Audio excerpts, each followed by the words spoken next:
পিছত আমাৰ সকলোৰে পৰিচিত প্ৰশান্ত ৰাজগুৰু এতিয়া আমাৰ দলঙৰ তৰফৰ পৰা মই মীনাক্ষী শ্যামক সহযোগিতা কৰিবলৈ অনুৰোধ জনাইছোঁ ইয়াৰ লগতে দীপা লেখাৰো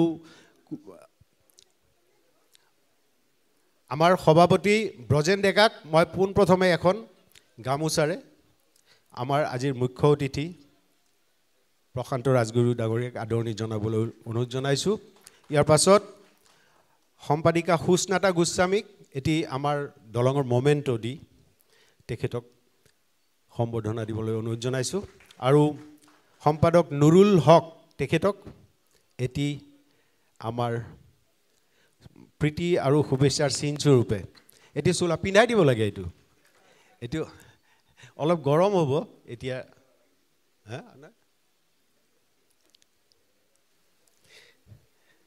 এতিয়া আমাৰ এইখিনি চমু আমাৰ আদৰাৰ পৰ্ব কিন্তু এতিয়া আসল কথা আজি আমি সাৰাংশতে ক'লে নহ'ব মানে আগতে আমাৰ এটা আমি পঢ়োতে প্ৰসংগ সংগতি দৰ্শাই ব্যাখ্যা কৰা বুলি লিখিছিল তাৰমানে এটা প্ৰশ্ন থাকিছিল এতিয়া অকণমান ব্যাখ্যা কৰে আজি প্ৰশান্তদাৰ কথা শুনিবই আমি ইয়াত উপস্থিত হৈছোঁ গতিকে প্ৰশান্তদাৰ ভালকৈ আমি কথা শুনিম এতিয়া নমস্কাৰ মই পোনপ্ৰথমেই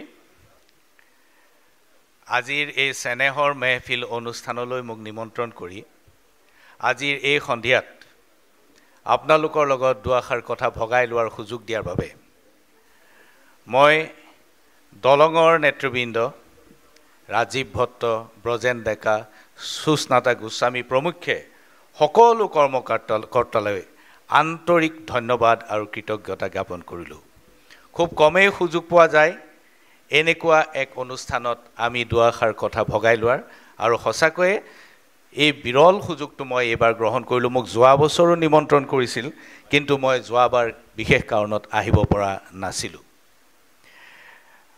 সুধীবৃন্দ দ্বিতীয়তে মই আন্তৰিক ধন্যবাদ আৰু অভিনন্দন জ্ঞাপন কৰিব খুজিছোঁ এই অলপতে সমবেত সংগীত পৰিৱেশন কৰিলে যিটো দলে ইমান সুন্দৰকৈ ডক্টৰ ভূপেন হাজৰিকা মহোদয়ৰ গানটো আমাৰ সন্মুখত সমবেত কণ্ঠত উপস্থাপন কৰিলে তেওঁলোকক মই আন্তৰিক অভিনন্দন আৰু ধন্যবাদ জ্ঞাপন কৰিছোঁ গানটোৰ যি সিলেক্ট কৰিছে যিসকলে বাছনি কৰিছে তেওঁলোকো ধন্যবাদৰ পাত্ৰ কাৰণ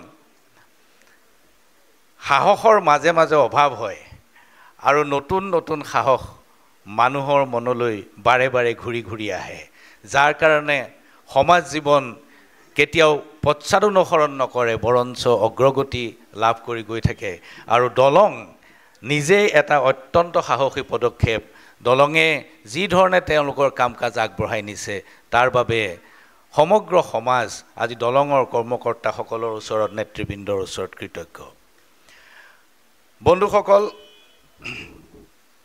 মই বেছি দীঘলীয়া কৰি আপোনালোকক বৰ আমনি কৰিব খোজা নাই কাৰণ মেহফিল মানে হৈছে সংগীতৰ অনুষ্ঠান আৰু আপোনালোকে নিশ্চয় এই মেহফিলৰ এই অনুষ্ঠানবোৰ উপভোগ কৰিবলৈ ইয়াত উপস্থিত হৈছে এই মোৰ বৰ দীঘলীয়া আমনিদায়ক ভাষণ নিশ্চয় আপোনালোকে শুনিব নিবিচাৰিব কিন্তু কেতিয়াবা কেতিয়াবা একেখিনি কথাকে পাগলি থাকিব মন যায় এই যে সম্প্ৰীতি এই ধাৰণাটো বা ইয়াক উদযাপন কৰিবলগীয়া পৰিৱেশটো কিয় হ'ল আমিতো ঠিকেই আছোঁ আমাৰ মাজততো কোনো সংঘাত নাই বা দৈনিক তেনেকুৱা কোনো সংঘাত নহয় তৎসত্ত্বেও মাজে মাজে আমি সম্প্ৰীতিৰ অনুষ্ঠান উদযাপন কৰি থাকিব লগা হয় এটা অনুশীলন কৰি থাকিব লগা হয় বিশ্বাস কৰক ৰাজীৱে অকণমান আগতে কৈ গৈছে মই যোৰহাটত ডাঙৰ দীঘল হোৱা ল'ৰা আমি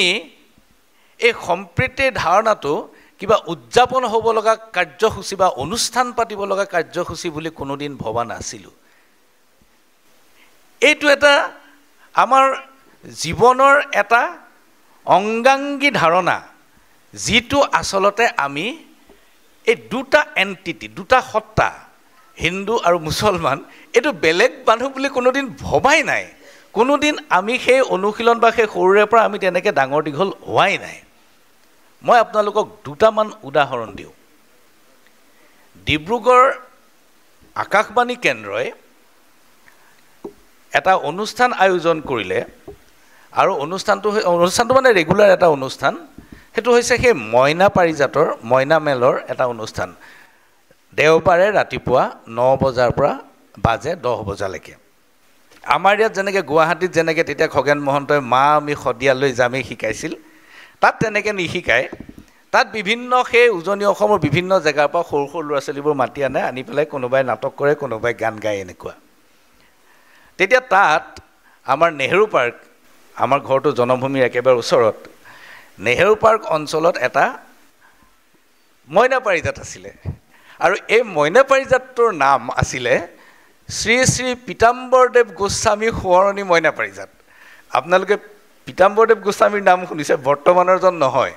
তেখেত আছিলে প্ৰবীণ স্বাধীনতা সংগ্ৰামী আৰু অত্যন্ত প্ৰগতিশীল সত্ৰাধিকাৰ। গড়মূৰ সত্ৰৰ তেখেত পণ্ডিত নেহেৰুৰ লগত তেখেতৰ ব্যক্তিগতভাৱে খুব ভাল সম্পৰ্ক আছিল। আপোনালোকে শ্বহীদ কমলামিৰিৰ নাম শুনিছে? কমলামিৰিৰ লগত পীতাম্বৰদেৱ গোস্বামী একেলগে জেলত আছিলে। আৰু কমলামিৰি শ্বহীদ হোৱাৰ কাৰণটোৱে আছিলে পীতাম্বৰ গোস্বামী স্বয়ং। কমলামিৰিৰ তেতিয়া গেষ্ট্ৰিক আলচাৰ হ'ল, হৈ পেলাই পেটৰ বিষত মানুহটো থাকিব নোৱাৰা হ'ল। তেতিয়া ব্ৰিটিছ গভৰ্ণমেণ্টে কমলামিৰিক জেলৰ পৰা মুকলি কৰি দিলে, কিন্তু কমলামিৰি জেলৰ পৰা যাবলৈ অস্বীকাৰ কৰিলে। ক'লে যে প্ৰভু ঈশ্বৰ যেতিয়ালৈকে জেলৰ পৰা নোলায় মই তেতিয়ালৈকে জেলৰ পৰা নোলাওঁ। আৰু এই বেমাৰতে কমলামিৰিৰ মৃত্যু হ'ল জেলৰ ভিতৰত, আৰু তেনেকৈ তেওঁ শ্বহীদ হ'ল। এইজন সত্ৰাধিকাৰে তেখেত অত্যন্ত প্ৰগতিশীল মনৰ আছিল। মই সেইবিলাক কথা পিছত আগবাঢ়িব খোজা নাই। এইজন সত্ৰাধিকাৰৰ নামত যিখন মইনা পাৰিজাত আছিল, সেই মইনা পাৰিজাতৰ আমি আছিলোঁ একোজন সদস্য। আৰু ডিব্ৰুগড় আকাশবাণী কেন্দ্ৰত এটা অনুষ্ঠান পৰিৱেশন কৰিবলৈ আমাক নিমন্ত্ৰণ কৰা হ'ল, আৰু আমি ঠিক কৰিলোঁ যে আমি এটা জিকিৰ পৰিৱেশন কৰিম। আৰু আমাক জিকিৰ শিকাইছিল আমাৰ কাষৰে এজন সংগীতজ্ঞই। আমাৰ 12জনীয়া দলটোত মুছলমান শিক্ষাৰ্থী আছিল মাত্ৰ 2জন, বাকী 10জনেই হিন্দু। আৰু আমি যেতিয়া ঘৰত দৈনিক জিকিৰৰ অনুশীলন কৰোঁ, আমাক মা দেউতা ককা আইতাই কোনো দিন একো বাধা দিয়া নাছিল যে এইটো পৰধৰ্মৰ এটা সংগীত বা পৰধৰ্মৰ এটা প্ৰাৰ্থনা, এইটো তুমি আমাৰ ঘৰত অনুশীলন নকৰিবা, এনেধৰণৰ কথা আমাৰ সপোনৰ অগোচৰ আছিল। গতিকে সম্প্ৰীতিটো আমি উদযাপন কৰিব লগা বা তাক আনুষ্ঠানিক ৰূপত কিবা উপস্থাপন কৰিব লগা কথা বুলি আমি ভবা নাছিলোঁ। সিদিনা মদন প্ৰসাদ বেজবৰুৱা ডাঙৰীয়াই, প্ৰাক্তন IAS, আমাৰ কেন্দ্ৰীয় চৰকাৰৰ সচিব আছিল, অসম চৰকাৰৰ গৃহ সচিব আছিল, প্ৰতিদিনত এটা নিবন্ধ লিখিছে।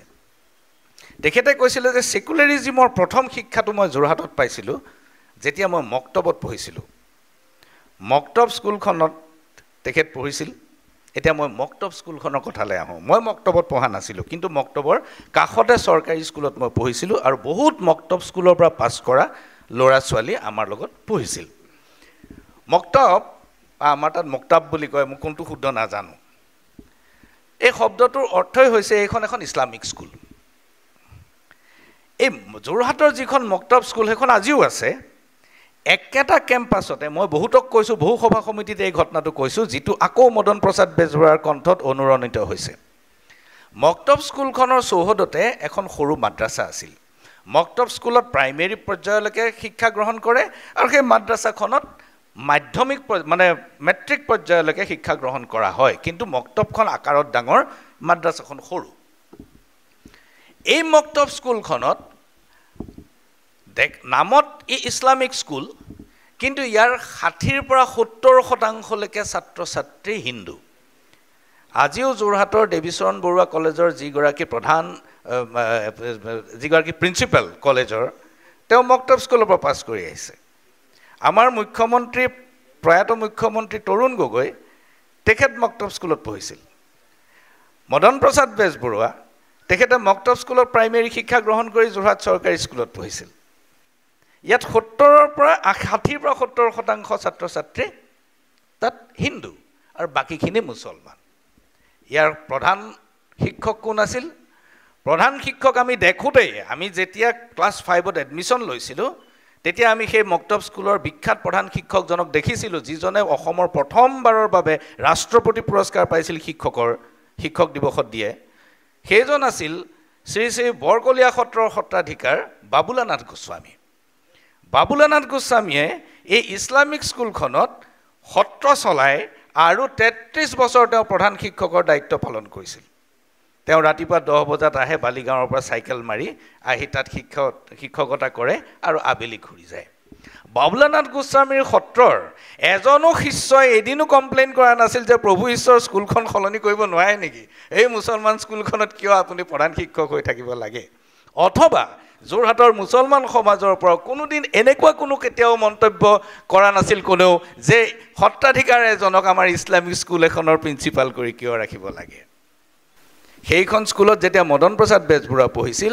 সিদিনা লিখিছে প্ৰতিদিনত আজি এমাহমানৰ আগতে যে এদিন মোক দুপৰীয়া মণিৰে ক'লে মণিৰ মানে 13জন মুছলমান সহপাঠী বল আমাৰ ঘৰত যাওঁ গাখীৰ পানী খাই আহোঁ আমাৰ যোৰহাটত গাখীৰত পানী মিহলাই খায় গাখীৰ পানী বুলি কয় সৰু ল'ৰা ছোৱালীক চাহ খাব নিদিয়ে গাখীৰ পানী খাই আহোঁ সেইদিনা হাফিজা পেহীয়ে বনাই দিয়া গাখীৰ পানী আমি খাইছিলোঁ আৰু ছেকুলাৰিজিমৰ ধৰ্ম নিৰপেক্ষতাৰ আদি পাঠ মই যোৰহাটৰ মক্তব স্কুলত শিকিছিলোঁ মই মক্তবৰ এখন কাষৰ স্কুলত পঢ়িছিলোঁ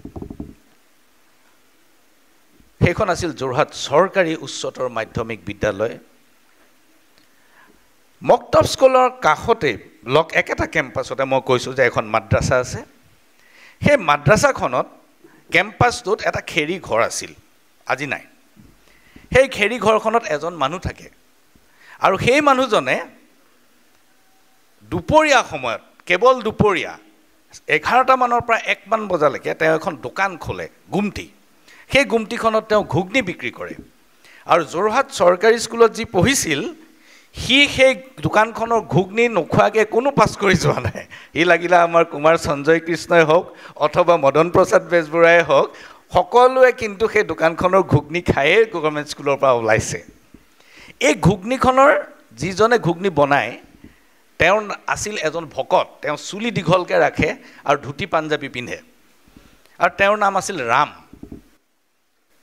এই ৰাম তেওঁ সেই মাদ্ৰাছা চৌহদত থকা খেৰী ঘৰটোত থাকে আমি ৰামৰ ঘৰটো দেখিছোঁ কিন্তু ৰামৰ ঘৰটো মাদ্ৰাছা চৌহদত আছে আমি সৰু সৰু ল'ৰা ইমান গুৰুত্ব দিয়া নাছিলোঁ সৰস্বতী পূজা শংকৰদেৱৰ তিথি মাধৱদেৱৰ তিথিত আমি ৰাতিপুৱা সোনকালে স্কুললৈ যাব লাগে যেতিয়া আমি 6:30-7টা বজাত যেতিয়া স্কুললৈ যাওঁ তেতিয়া মাদ্ৰাছা কেম্পাছৰ পৰা ভোৰতাল বজাই কোনোবা এজনে কীৰ্তন পঢ়ে আমি চাওঁ যে এই যে ৰাম এওঁ আছিল মাদ্ৰাছাখনৰ নাইট চকীদাৰ তেওঁ নাইট চকীদাৰী কৰে আৰু দিনত সেই ঘুগনিৰ দোকান দিয়ে আৰু ৰাতিপুৱা তেওঁ উষা কীৰ্তন কৰি তেওঁ স্কুলৰ কাম কাজলৈ ওলায় অথবা দোকান খুলিবলৈ ওলায় মাদ্ৰাছা চৌহদৰ পৰা ৰাতিপুৱাই কিন্তু ৰাম নামৰ ধ্বনি আহে এজনো মুছলমানে কোনো দিন কমপ্লেইন কৰা নাছিল যে এই ঘটনাটো কিয় ঘটিব লাগে এই কথাটোৱে আছিল কিহৰ কাৰণে যে সম্প্ৰীতি আমাৰ হিৰাই হিৰাই বৈ আছে আমাক আৰু বেলেগে সম্প্ৰীতিৰ আনুষ্ঠানিক ৰূপ এটা আজি হিন্দুৱে মুছলমানক গামোচা পিন্ধাব মুছলমানে হিন্দুক গামোচা পিন্ধাব এই ধৰণৰ এটা আনুষ্ঠানিকতাৰ আমাৰ প্ৰয়োজন নাছিল কিন্তু হঠাৎ আজি প্ৰয়োজন হৈ গ'ল বা আমি সেই অনুশীলনটো এটা বেলেগ ধৰণে আগবঢ়াই নিবলৈ চেষ্টা কৰিব লগা হ'ল ইয়াৰ কেতবোৰ কাৰণ আছে সেই কাৰণবিলাক আপোনালোক সকলোৱে জানে কিন্তু ইতিহাস হৈছে এনেকুৱা যে অসমীয়া সমাজত আজিও শিৱসাগৰত ইমৰান হুছেইনৰ ঘৰ শিৱসাগৰত নেকি হয় তেখেতে জানিব শিৱসাগৰত যেতিয়া শিৱদৌলত দুৰ্গা পূজাৰ দশমীৰ দিনাখন বলি দিবলৈ অনা ছাগলী যেতিয়া এটা থৈ দিয়ে এটা ৰিজাৰ্ভ কৰি ৰাখে সেই ছাগলীটো বলি নিদি দশমীৰ দিনাখন যেতিয়া প্ৰতিমা বিসৰ্জন হয় বিসৰ্জনৰ পিছত শিৱদৌলৰ বৰঠাকুৰ যিটো বৰঠাকুৰ ফেমিলি যি পুৰোহিত তেওঁলোকে সেই ছাগলীটো নি দৌল্লা বুলি এটা ফেমিলি আছে এটা মুছলিম ফেমিলি আছে দৌলৰ কাষত সেই পৰিয়ালটোক সেই ছাগলীটো দান কৰে। এইটো দশমীৰ বিসৰ্জনৰ লগতে আজি শ শ বছৰ ধৰি উদযাপন কৰা অন্যতম এক অনুষ্ঠান। ইয়াত আন কোনো ৰিজাৰ্ভেশ্যন নাই যে আমি চবেই ছাগলী বলি দিলোঁ মাংস খাম আৰু তোমালোকে নোখোৱাকৈ থাকিবা নেকি। গতিকে তোমালোককো এটা ছাগলী, আৰু পুৰোহিতে সেয়া শিৱদৌলৰ মুখ্য পুৰোহিতে নিজে তেওঁক দিয়ে। সেই দৌলা পৰিয়ালৰ আজিও আছে, অহা বছৰো হ'ব, এতিয়া অক্টোবৰত পূজা হ'ব, আকৌ হ'ব। এইটো আজি শ শ বছৰ ধৰি চলি আছে। ইয়াত কোনো ধৰণৰ কোনেও আজিলৈকে প্ৰতিবাদ কৰা নাই অথবা তেনেকুৱা কোনো নেতিবাচক মন্তব্য আজিলৈকে কোনেও কৰা নাই।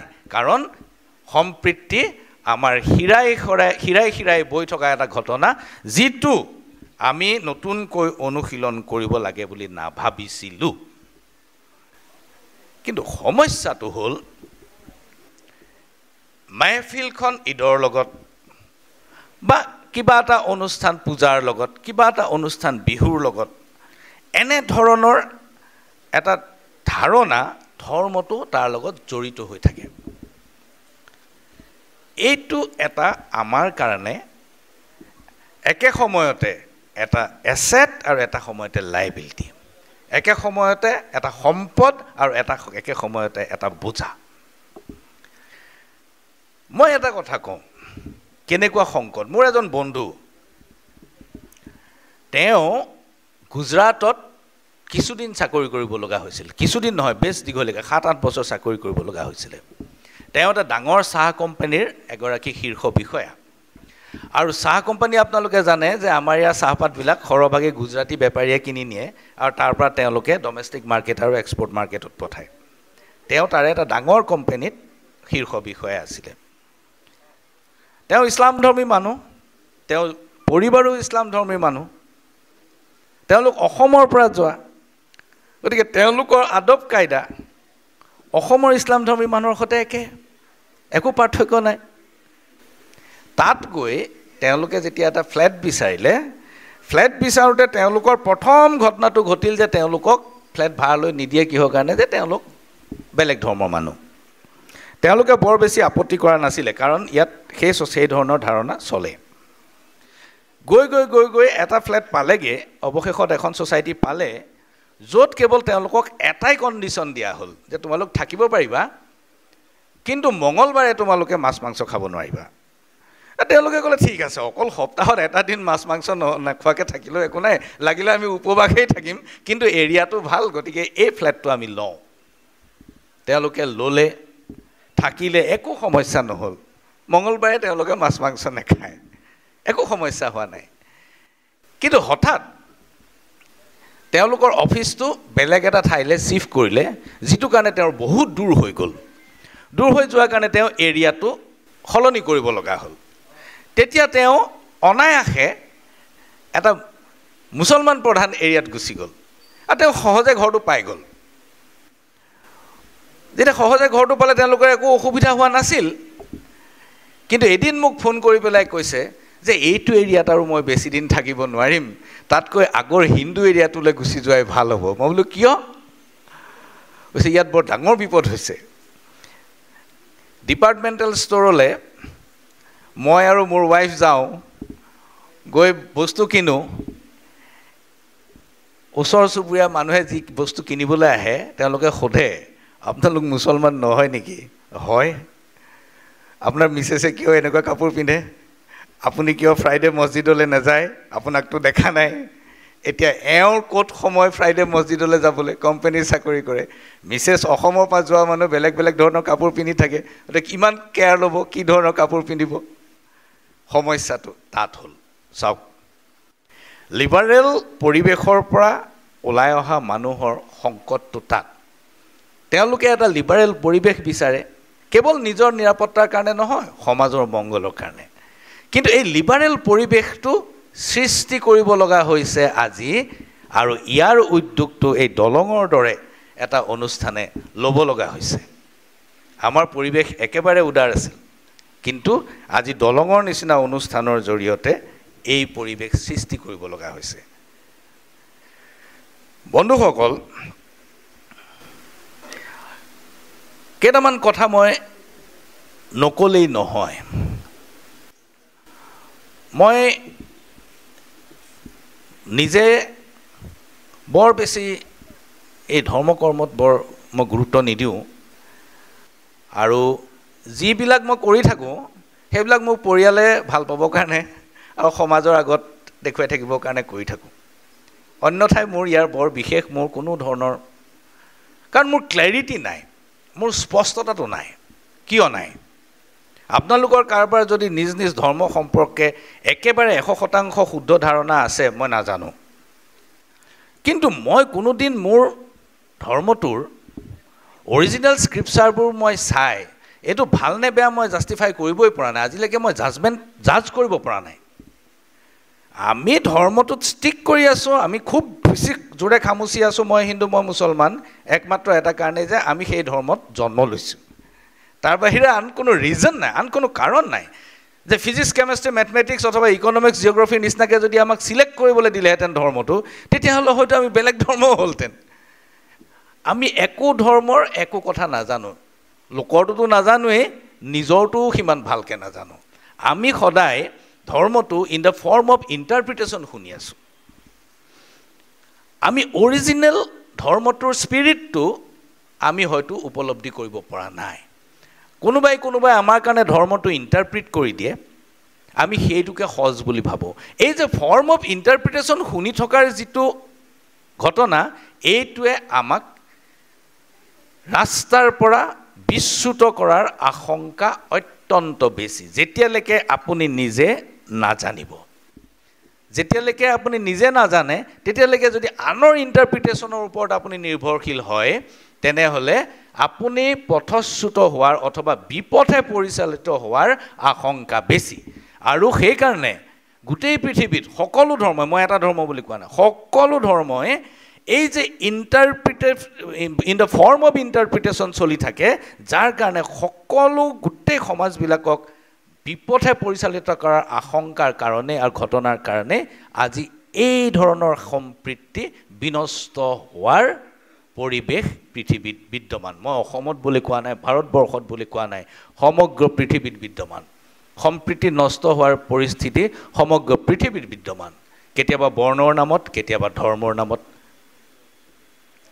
যদি ই এটা এনেকুৱা এটা ফেক্টৰ ৰিলিজিয়ন এনেকুৱা এটা ফেক্টৰ সকলোৱে ভাবে যে আমাৰ ধৰ্মটোৱে আমাক একেলগ কৰি ৰাখিব হিন্দুবিলাকেও ভাবে মুছলমানেও ভাবে খ্ৰীষ্টানেও ভাবে জুবিলাকেও ভাবে বুদ্ধিষ্টবিলাকেও ভাবে যে আমি এখন সমাজ এই যে সমাজ আমাৰ নিজৰ সমাজ এই ধাৰণাটো যদি 100% বৈজ্ঞানিক হ'লহেঁতেন 100% যদি শুদ্ধ হ'লহেঁতেন তেতিয়াহ'লে ইউৰোপখন এখন দেশ হ'ব লাগিছিল মাইনাছ টাৰ্কি তুৰস্কখনক বাদ দি ইউৰোপৰ 80% মানুহ খ্ৰীষ্টান যদি ধৰ্মই এখন সমাজ এখন কোনো ধৰণৰ সমস্যা নথকা সংঘাত নথকা এখন সমাজৰ সৃষ্টি কৰিব পাৰে তেনেহ'লে তুৰস্কখন বাদ দি সমগ্ৰ ইউৰোপখন এখন ধাৰ্মিক দেশ হ'ব পাৰিলেহেঁতেন